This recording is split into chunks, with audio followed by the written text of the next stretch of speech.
Olá, eu sou Juliana Fernandes e esse é o Cuidado Idoso, um espaço criado para a gente falar com clareza e responsabilidade sobre os desafios que chegam com o envelhecimento.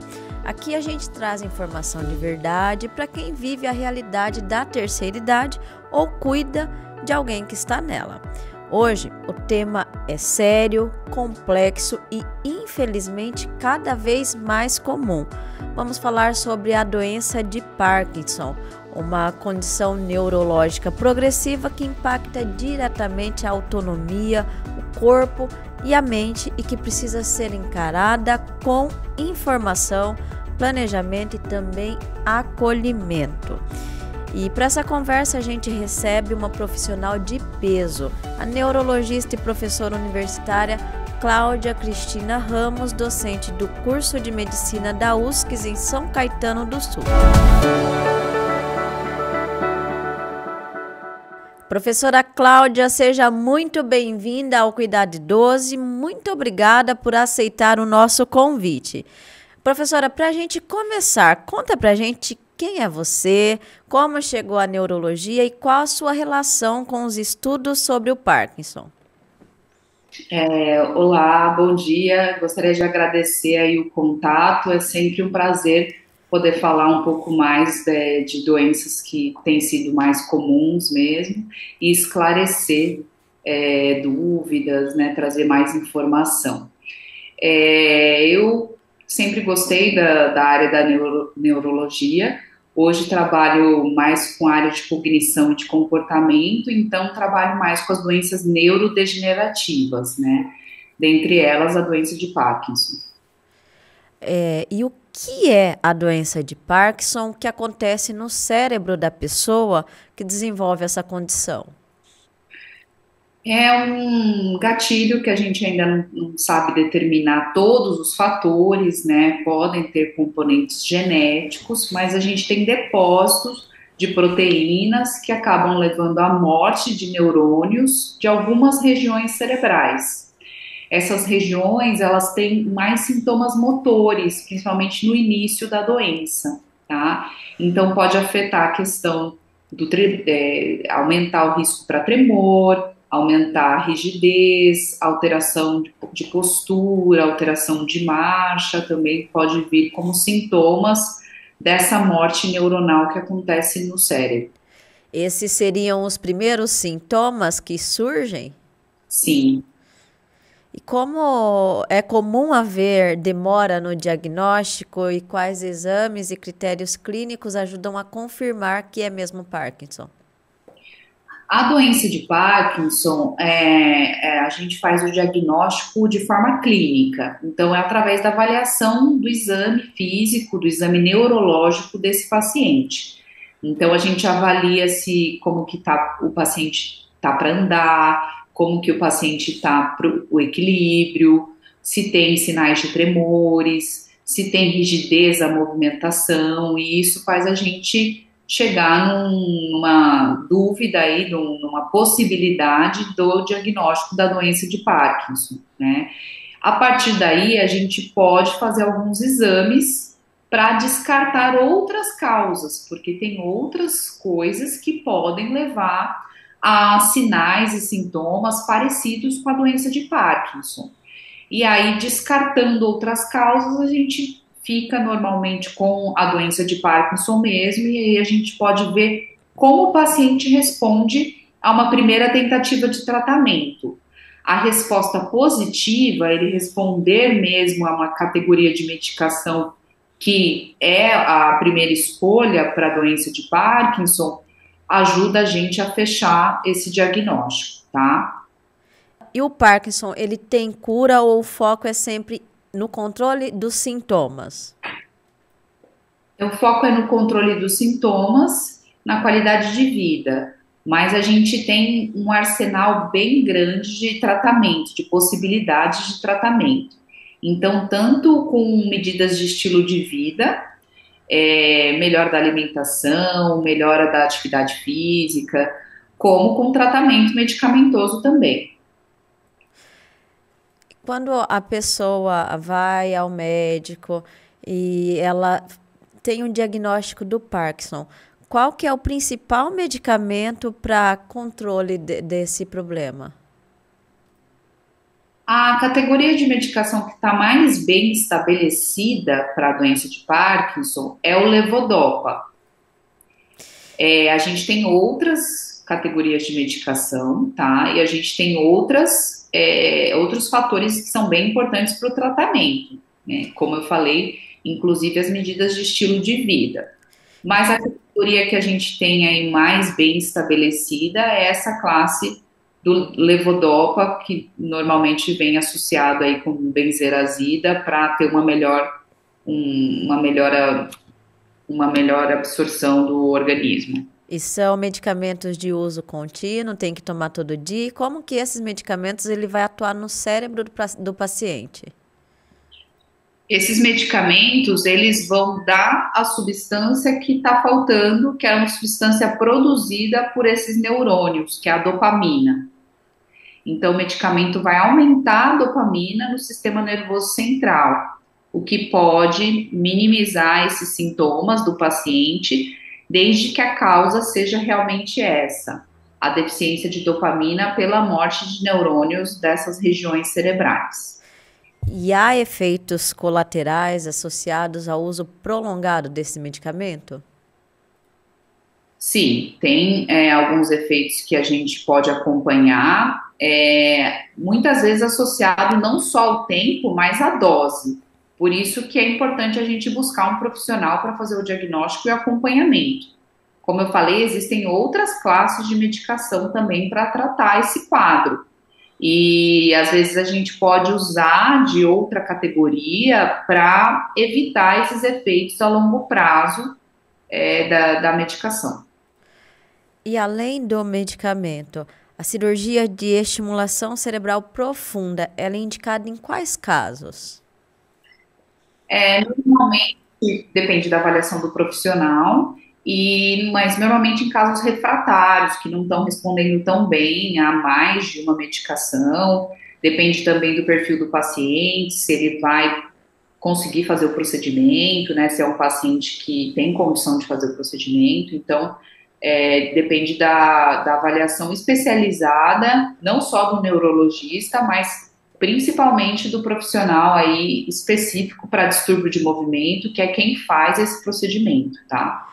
E um paciente que só tem acesso ao SUS, ele consegue fazer essa cirurgia pelo SUS? Como que é o acesso dele a essa cirurgia?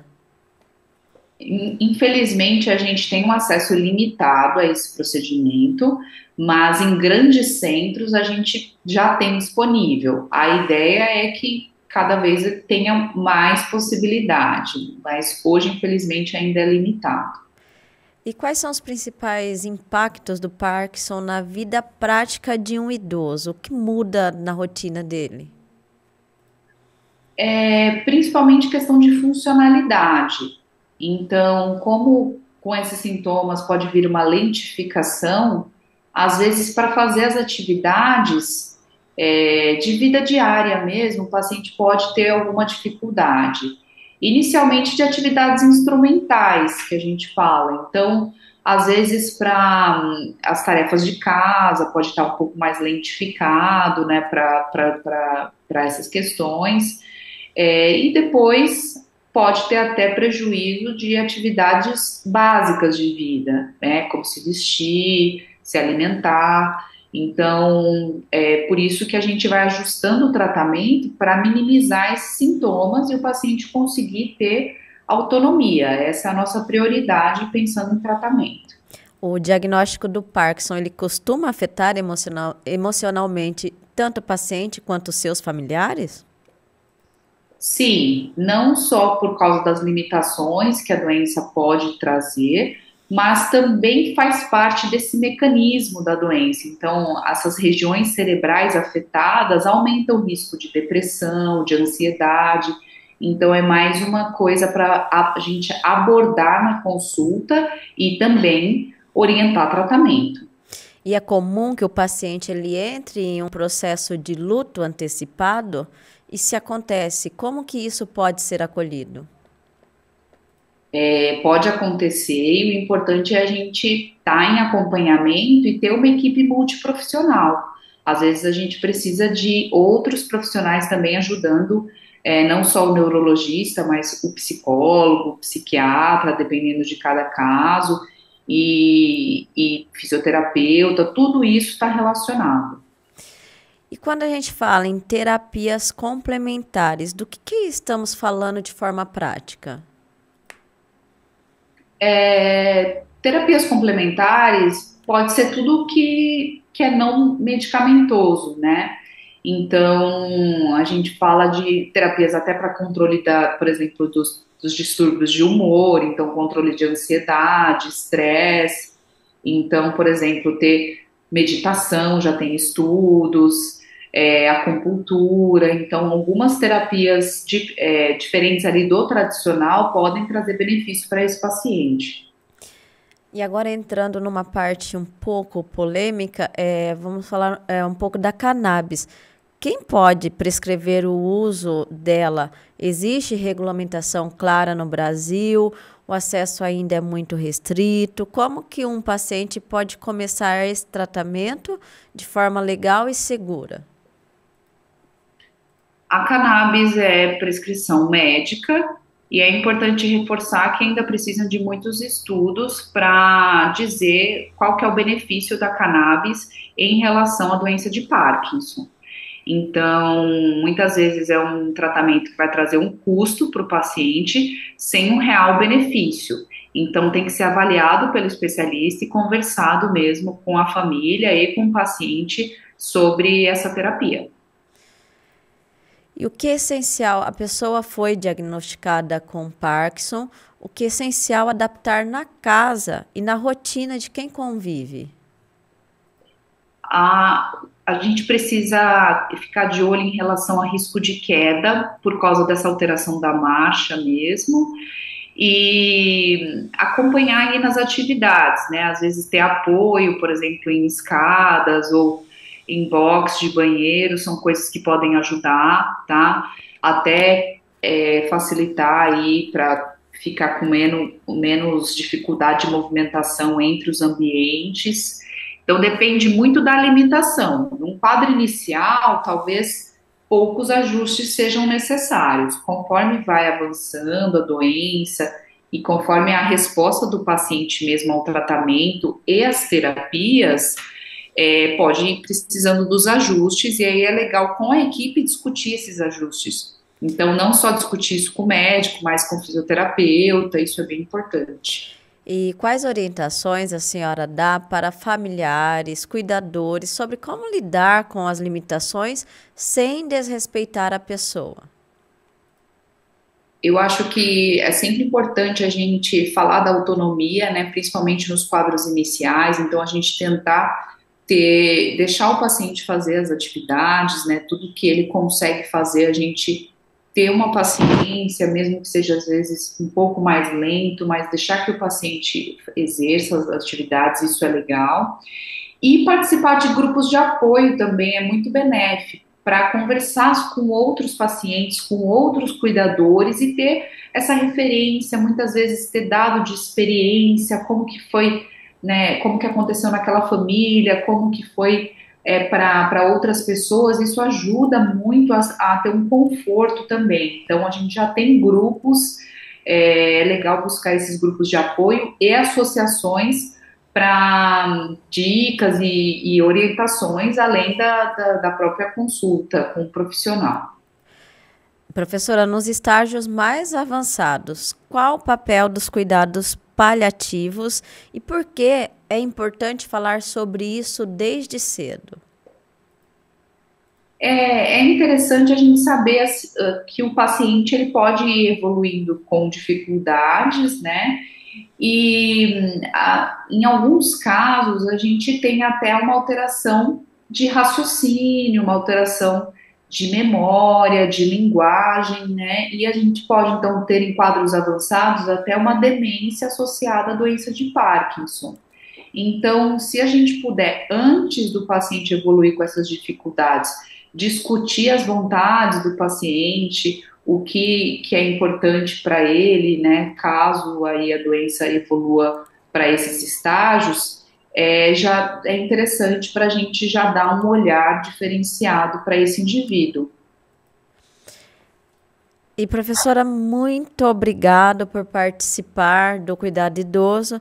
Para a gente finalizar, deixa para a gente uma mensagem para quem vive ou convive com Parkinson e também as suas redes sociais para quem quiser acompanhar, seguir seu trabalho. Eu que agradeço o contato, é uma grande alegria poder falar e informar mais pessoas. Eu acho que a mensagem mais importante é que, independente do quadro da doença, o indivíduo merece muito cuidado, tem muito a ser feito nos quadros, tá? Então, procure ajuda, procure grupos, estejam aí com pessoas que tragam informações aí coerentes, né, com profissionais que possam realmente elucidar as dúvidas. E eu acho que o mais importante é isso mesmo, é reforçar que tem muito a ser feito. Professora Cláudia, mais uma vez, muito obrigada. E eu que agradeço o convite. E para a rede social é @doutora Cláudia Neuro no Instagram. Ótimo, então. E assim a gente fecha mais um episódio do Cuidado Idoso. Hoje falamos sobre Parkinson de forma direta, com foco na realidade de quem vive com a doença e nas possibilidades de tratamento. E você que nos acompanha, curte, comenta, compartilhe com quem precisar saber disso. E não esquece, de segunda a sexta-feira tem boletins especiais na programação da Rádio Superdifusora, nos 94,5 FM, após um momento de reflexão. Esse é o Cuidado Idoso, informação que respeita a realidade de quem vive a terceira idade. Um abraço a todos e até a próxima.